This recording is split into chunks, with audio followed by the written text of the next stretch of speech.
दोस्तों, आज मैं आपको जो घटना सुनाने वाला हूँ वो अक्सर बहुत ही कम देखा जाता है, क्योंकि दुनिया में ऐसे बहुत ही कम लोग हैं जिन्होंने ऐसी चीज को खुद अपने आंखों से देखा है।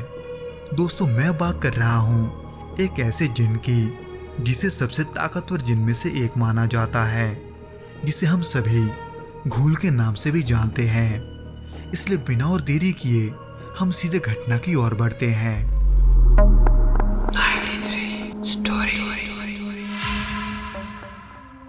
दोस्तों, ये जो घटना है वो साल 1998 के आसपास ढाका में मौजूद एक गांव में घटा था, और जिसके साथ ये घटना घटा था उसका नाम था अहमद मंडल, जो कि अब भी जीवित है। हालांकि दोस्तों, घूल जैसे एक अलौकिक प्राणी से सामना होना कोई मामूली बात नहीं है, क्योंकि घूल अक्सर वहां नहीं रहते जहां इंसानों का आना जाना लगा रहता है। यानी कि मेरे कहने का ये मतलब है कि वो सुनसान जगह पर रहना पसंद करते हैं, खास करके पुराने कब्रिस्तानों में जहां पर इंसानों का आना जाना नहीं होता। ठीक उसी कब्रिस्तान के जैसे जिसके पास अहमद का घर था।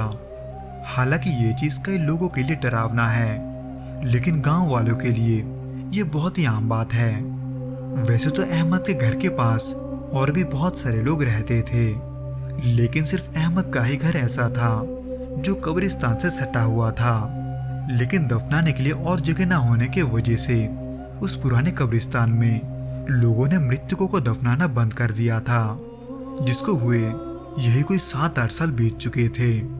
जिसमें इसी बीच गर्मी के एक दोपहर अहमद को अपने खिड़की से कब्रिस्तान में एक अजीब सा चीज दिखाई देता है। वो देखता है कि किसी के कब्र के ऊपर मिट्टी के हांडी के अलावा 2-4 दिए और सिंदूर पड़ा हुआ है, जो कि बाकी लोगों के नजरों में इसलिए नहीं आया था क्योंकि दूर से देखने पर वहां सिर्फ बड़े बड़े झाड़ियां और पेड़ ही दिखते थे। इसलिए अहमद उस भरी दोपहर अकेले ही उस कब्रिस्तान में चला गया, ये देखने के लिए कि आखिर मांजरा क्या है। जहां पर उसने देखा कि जिस कब्र के ऊपर वो सभी चीजें रखे हुए थे, उस कब्र को सर के तरफ से किसी ने खोदकर एक बड़ा सा गड्ढा कर रखा था, जिसके अंदर अहमद सब कुछ साफ साफ देख पा रहा था। यहाँ तक कि उसके अंदर मौजूद दफनाया हुआ लाश भी, जिसके सर के ऊपर कफन न होने की वजह से अहमद उस लाश के खोपड़ी को भी देख पा रहा था।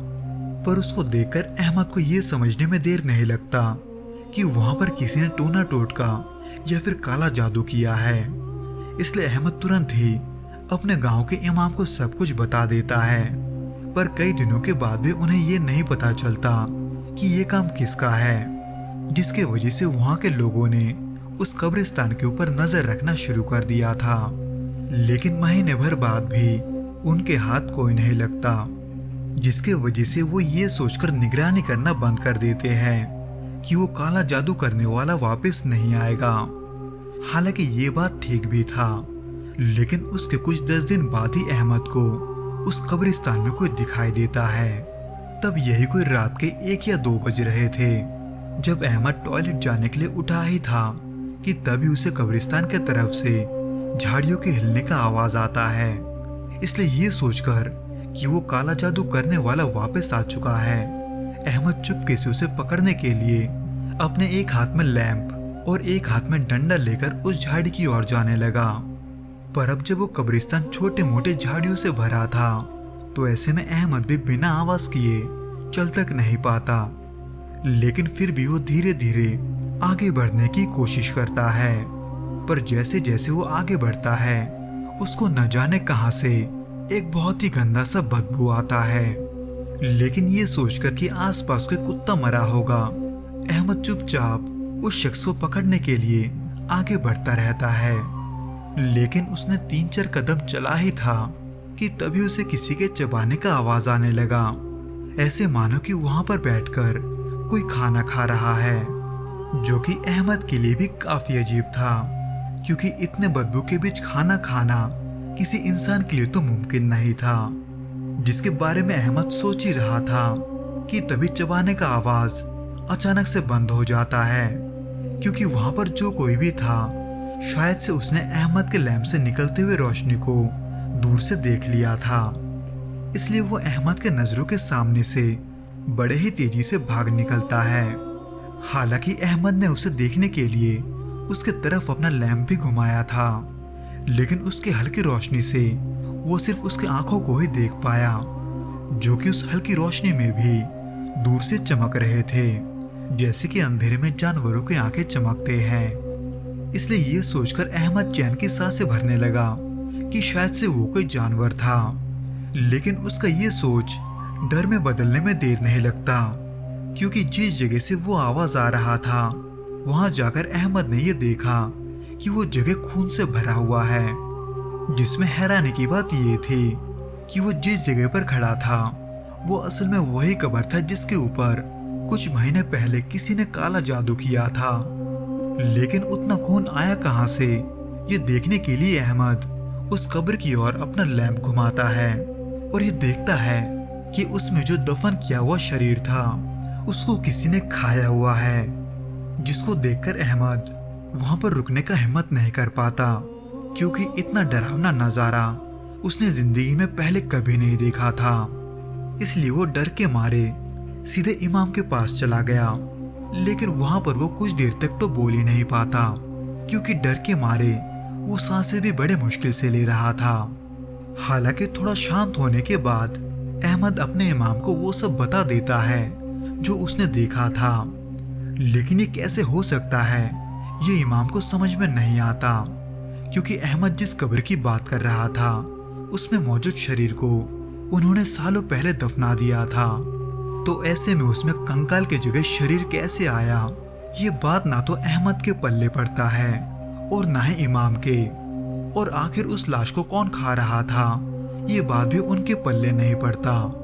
इसलिए वो इमाम इन सबको अच्छे से समझने के लिए उसी वक्त अहमद के साथ कब्रिस्तान वापस जाता है। लेकिन इसमें हैरानी की बात ये होती है कि इस बार अहमद को वहां पर ऐसा कुछ भी दिखाई नहीं देता जैसा कि वो इमाम से कह रहा था। लेकिन इसके बावजूद भी वो इमाम अहमद को झूठा नहीं समझता, क्योंकि उस इमाम को भी किसी मरे हुए चीज का बहुत ही बुरा बदबू आ रहा था। हालांकि तब उस इमाम को एक चीज को लेकर शक हो रहा था, लेकिन वो अहमद को इसके बारे में कुछ नहीं बताता, ये सोचकर कि वो बेचारा डर जाएगा।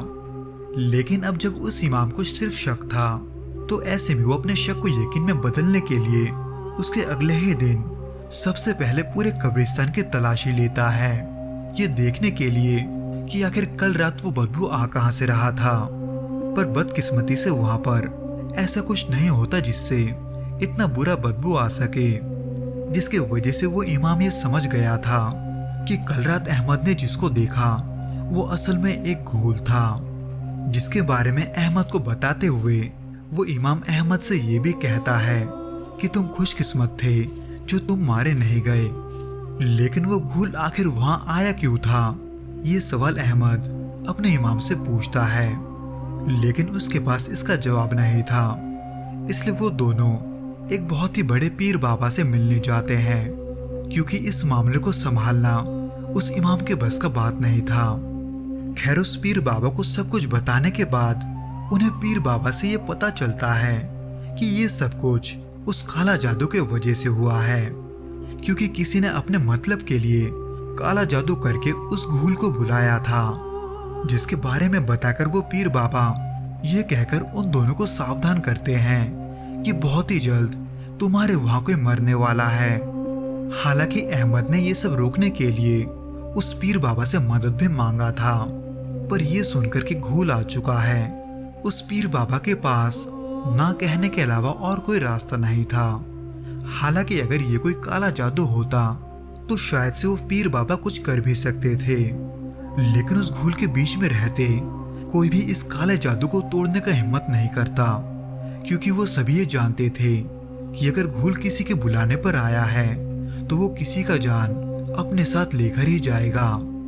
हालांकि अहमद ने उसके बाद से उस घूल को दोबारा नहीं देखा था, लेकिन उसके 10 दिन के अंदर ही उसे एक पूरे परिवार के मौत का खबर मिलता है, जो कि उसी के परिवार का था जिसका लाश उस घूल ने कुछ दिन पहले अहमद के सामने खाया था।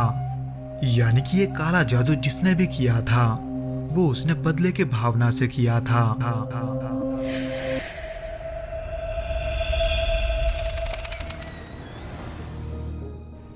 तो दोस्तों, ये तो था वो घटना जो कि अहमद के साथ घटा था। उम्मीद करता हूँ कि आपको ये पसंद आया होगा, और अगर आया हो तो प्लीज़ इस वीडियो को लाइक, शेयर और प्लीज़ इस चैनल को सब्सक्राइब ज़रूर करें।